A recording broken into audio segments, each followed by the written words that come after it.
నమస్తే అమ్మ, మీ పేరు? నా పేరు ఝాన్సీ రాణి. ఏంటమ్మా మీ మంగళగిరిలో పోటీ ఎలా ఉంటుంది సార్? మంగళగిరిలో పోటీ లోకేష్ గారికి అసలు పోటీ అనేది ఉండకూడదని మేము కోరుకుంటున్నాం. దేవుడిని అదే నరసింహస్వామికి అదే చెప్తున్నాము. తండ్రి అసలు లోకేష్ బాబుకి ఎదురు లేకుండా ఆయన్ని గెలిపించాలి అని చెప్పే కోరుకుంటున్నాం. ఏమ్మా ఎందుకని అసలు? ఎందుకని అంటే రాష్ట్ర పరిస్థితిని బట్టి రాష్ట్రం బాగుపడాలి అంటే తప్పదు కదా, అలాంటి వాళ్ళని మనం గెలిపించుకోవాలి. ఇప్పుడు చంద్రబాబు నాయుడు గారు చేసే వ్యక్త చేయని వ్యక్త అనేది ప్రజలందరికీ తెలుసు. కానీ ఏ ఉద్దేశంతో వేసి ఆ మనిషిని గెలిపించారు అనేది ఎవరికీ అర్థం కావట్లేదు.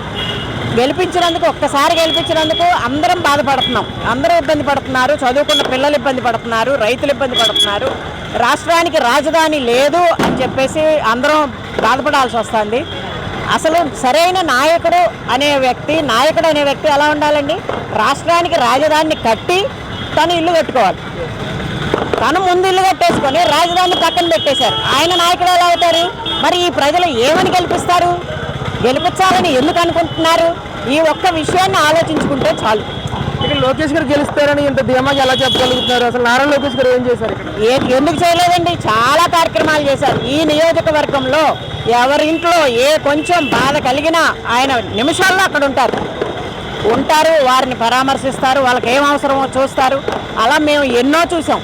మాకు తెలిసిన దీంట్లోనే చాలా వరకు మేము చూసాము. అలాంటి వ్యక్తుల్ని గెలిపించుకోలేకపోతే ఇంకా ఆంధ్ర అసలు ఎందుకు పనికిరాదు. ఇక్కడంటే చాలా ముగ్గురు ఇక్కడ పోటీలో ఉన్నారు. ఇక్కడ ముగ్గురు వ్యక్తులు కూటమిగా రాబోతూ ఉన్నారు. ఈసారి ఎలా ఉంటుంది? పొత్తు ప్రభావం ఎంతవరకు ఉంటుంది అంటారు? కూటమి విజయవంతమే అవుతుందండి. ఎందుకంటే చంద్రబాబు గారు కానీ, పవన్ కళ్యాణ్ గారు కానీ, మోడీ గారు కానీ రాష్ట్ర భవిష్యత్తుని ఆలోచించి ఈ నిర్ణయానికి వచ్చారు. వాళ్ళందరూ దీన్ని స్వర్ణాంధ్ర చేయాలనే దీంట్లోనే ఉండి ఒక లైన్లోకి వచ్చారు కాబట్టి వాళ్ళందరూ దాన్ని నెరవేరుస్తారు. అందుకని కూటమికి తిరుగు లేదు. మేడం, ముఖ్యంగా మీ మంగళగిరి నియోజకవర్గంలో దాదాపుగా 30-25 ఏళ్ల నుంచి టీడీపీ జెండా ఎగరలేని పరిస్థితి మనం చూసాం. నారా లోకేష్ గారు సవాల్ చేసి ఈ నియోజకవర్గంలో గెలిపిస్తానని చెప్పేసి మాట్లాడారు. నారా లోకేష్ గారిని చూస్తున్నారు కదా, గతంలో ఓడిపోయినప్పటి నుంచి ఇప్పటి వరకు. అసలు ఆయన గురించి చెప్పాలంటే ఏం చెప్తారమ్మా మీరు? నారా లోకేష్ గారు ఒకప్పుడు కొంచెం మెతగ్గా మాట్లాడారు. అప్పుడు అందరూ ఎక్కిరిచ్చారు, పప్పు అన్నారు, అదన్నారు, ఇదన్నారు. కానీ ఎప్పుడైనా నవ్విన నాపచేనే పండుతుంది అనడానికి నిదర్శనం. ఆయన ఇప్పుడు రాజకీయం బాగా మాట్లాడటం కానీ, ఎలా చేయటం కానీ, ప్రజల్లోకి వెళ్ళటం కానీ అన్నీ చేస్తున్నారు. బాగా మంచి నాయకుడు అనిపించుకుంటున్నారు. అందువల్ల ఆయనకి విజయమే వరిస్తుంది. అసలు ఇక్కడ మీ మంగళగిరి నారా లోకేష్ గారు గెలిస్తే ఎలాంటి పరిస్థితి ఉంటుందంటారు? ఎందుకు ఉండదండి? బ్రహ్మంగారి కాలజ్ఞానంలో ఉంది కదా, మంగళగిరి మహాపట్టణం అవుతుందని. అది లోకేష్ గారు వస్తేనే జరుగుతుంది. అది మేమందరం నమ్ముతున్నాం. ఎందుకని అసలు ఏం చేశారు ఇప్పుడు ఈయన?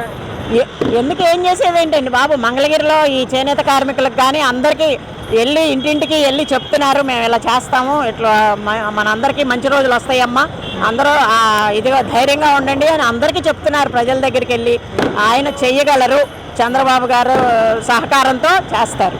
అంటే బ్రహ్మంగారి కాదు, మంగళగిరి మహాపట్టణం అవుతుంది అంటేనే లోకేష్ గారు వస్తేనే జరుగుతుంది. అది అంతే. Right, thank you.